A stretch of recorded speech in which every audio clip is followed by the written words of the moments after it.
Ghogha road police સ્ટેશનના જે crescent વિસ્તાર જે છે ત્યાં અસાન ધારા ભંગની એક ફરિયાદ દાખલ કરવામાં આવેલા છે, જેની હકીકત એવી છે કે જાન્યુઆરી માસમાં માનનીય એસપી શ્રી નીતિશ પાંડે સાહેબને એક અરજી મળેલી,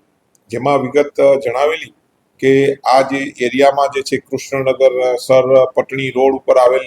સરદાર સ્મૃતિની બાજુમાં પ્લોટ નંબર 567/A ના જે પ્લોટમાં તેના માલિકે કોઈ પણ સરકારની મંજૂરી વગર જે છે વિધર્મીને વેચી દીધેલો છે અને આ એરિયા અસાન ધારામાં હોવા છતાં કોઈ પૂર્વ મંજૂરી લીધેલી નથી. જે બાબતને ગંભીરતાથી લઈ માનનીય એસપી સાહેબ દ્વારા એલસીબીના સ્ટાફને એલસીબી પીએસઆઈ અને એક ટીમની રચના કરી અને તેને આ તપાસ સોંપવામાં આવેલી અને આ તપાસ જે છે એલસીબી દ્વારા કરતા આ બાબતમાં એવું માલુમ થયું કે અલ્લા રખાભાઈ કાદરભાઈ ગીગાણી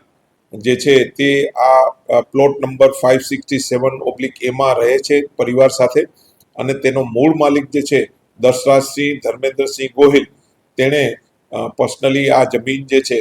93 લેક્સમાં આ જે અલ્લા રખાભાઈને વેચી દીધેલો છે, તેના બાનાખત કરવામાં આવેલા છે અને આ અલ્લા રખાભાઈએ આજે આટલી રકમ જે છે બેંકના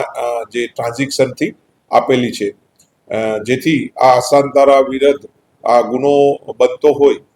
એસડીએમ કચેરીએ સદરુ પ્રપોઝલ માનનીય એસપી સાહેબ દ્વારા મોકલવામાં આવેલા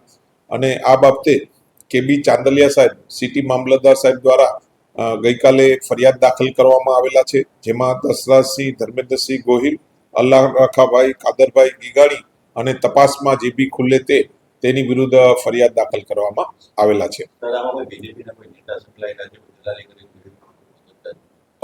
એ જે હશે તો એ બાબતે બી આપણે તપાસનો મુદ્દો બનાવી અને એ બાબતે બી ઊંડી તપાસ કરવામાં આવનાર છે. હા, આરોપી જે છે બંને દશરાજસિંહ ને અલ્લા રખાને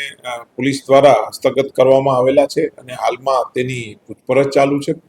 આ બાબતે સ્થળ પર જઈ અને પ્રાથમિક જે છે પંચનામું બી કરવામાં આવનાર છે.